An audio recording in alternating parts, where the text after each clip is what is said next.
Aibowan.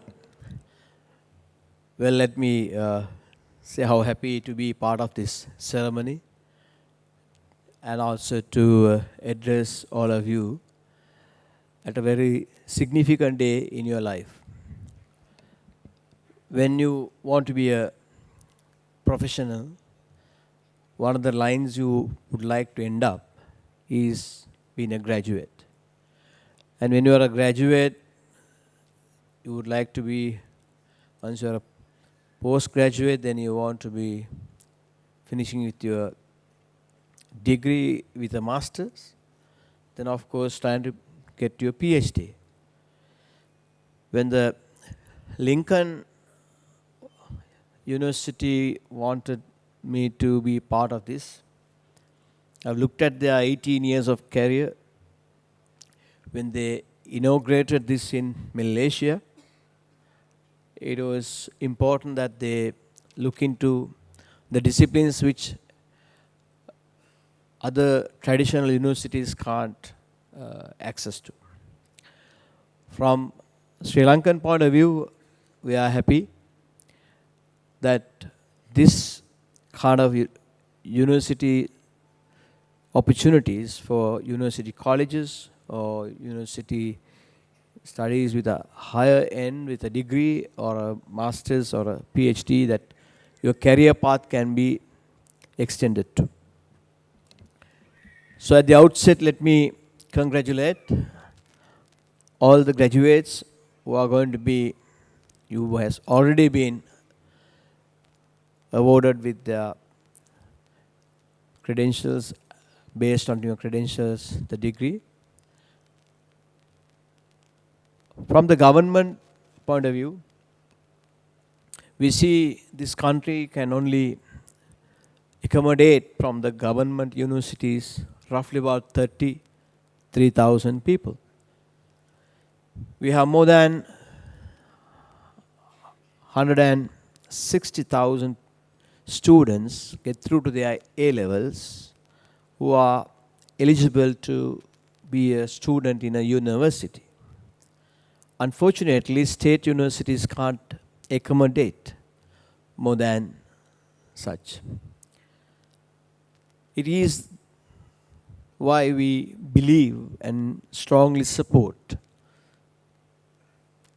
institutes like Lincoln, who has taken over the responsibility of supporting, extending, and accommodating the students who would like to get their professional qualifications enhanced and be a career professional into respective discipline. So this requirement is extending every day. We have 21 million people. More than 300,000 students are sitting for advanced level within the country. As a responsible government, we are looking at the possibility of transforming our research and technology institutes, as well as the colleges who are capable of producing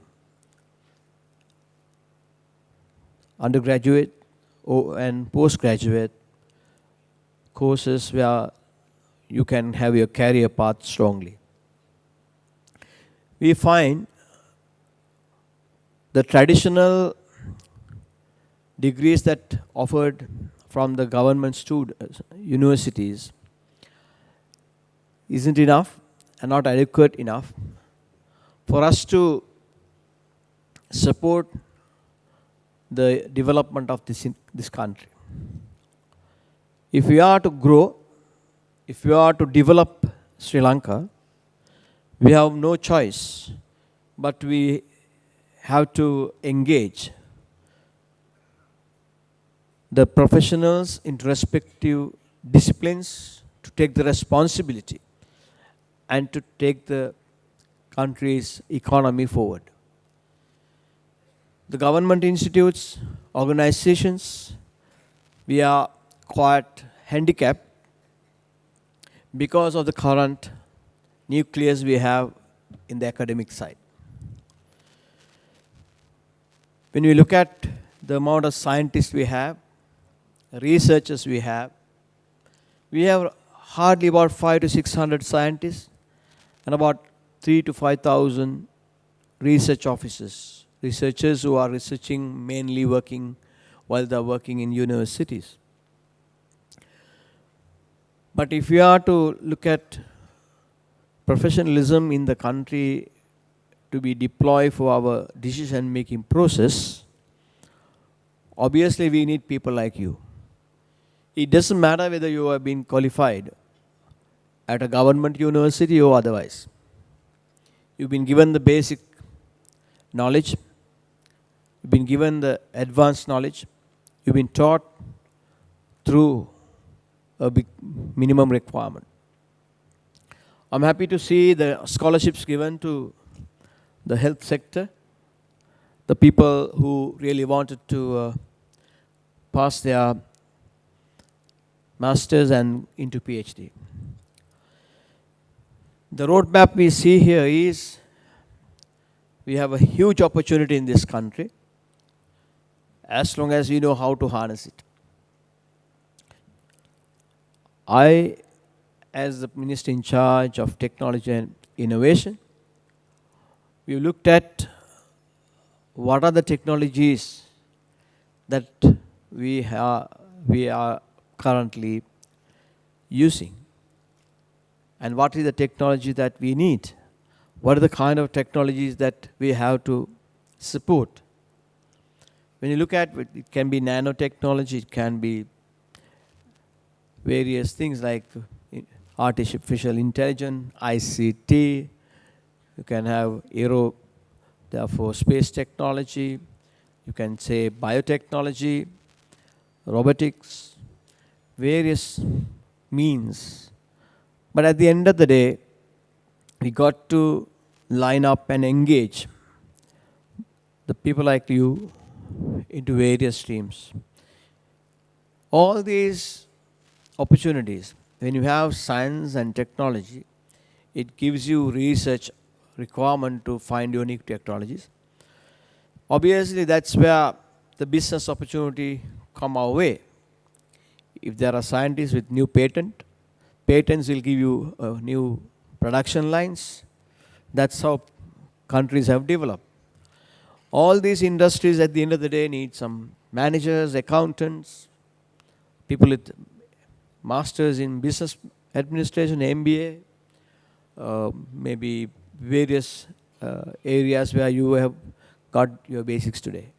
So I do not think we need to expand and explain the requirement of having the merge, state sector, semi-state sector and the total private sector, supporting our academic requirement by supporting the higher education, especially the students like you have got qualified. I can see most of you all are past your mid-age, have got your maturity through your experience, knowledge.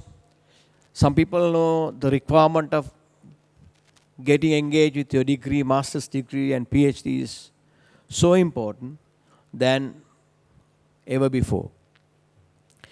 Sometimes you get engaged with your job, you work for a while, you may have a kind of a management diploma, sometimes a basic degree, but after you work for 4, 5, 6, 10 years, you find why not? I got to know more about it.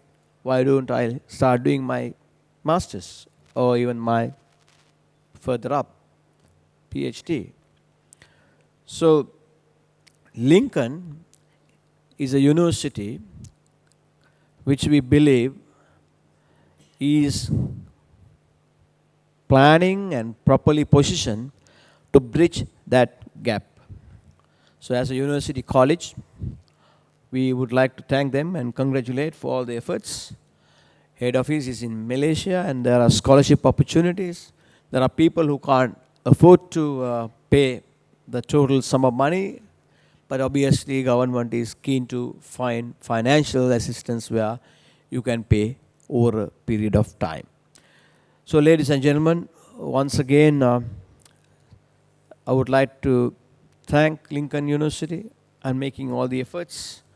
Today I was to be here a little early, but unfortunately I had to attend to my principal of Nalanda College funeral, and therefore in between I had to come and go back again.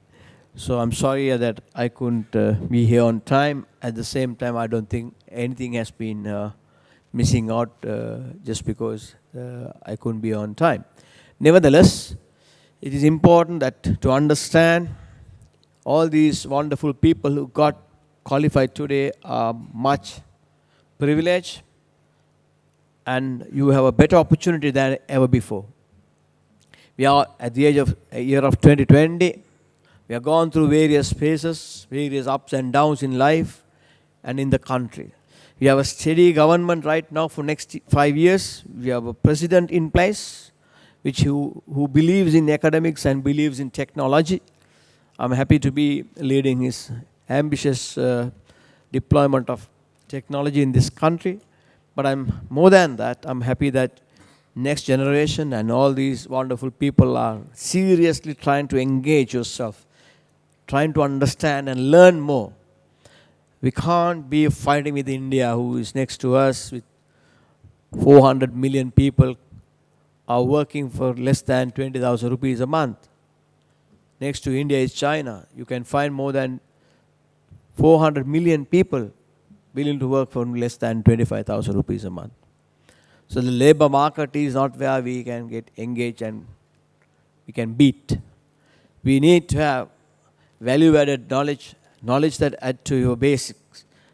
This is a time that we must encourage such situations and make sure in over next 3 years, 5 years, 10 years down the line, we produce some quality products, engage with best possible services with people like all of you are in this room who are qualified to do what you've been learned with.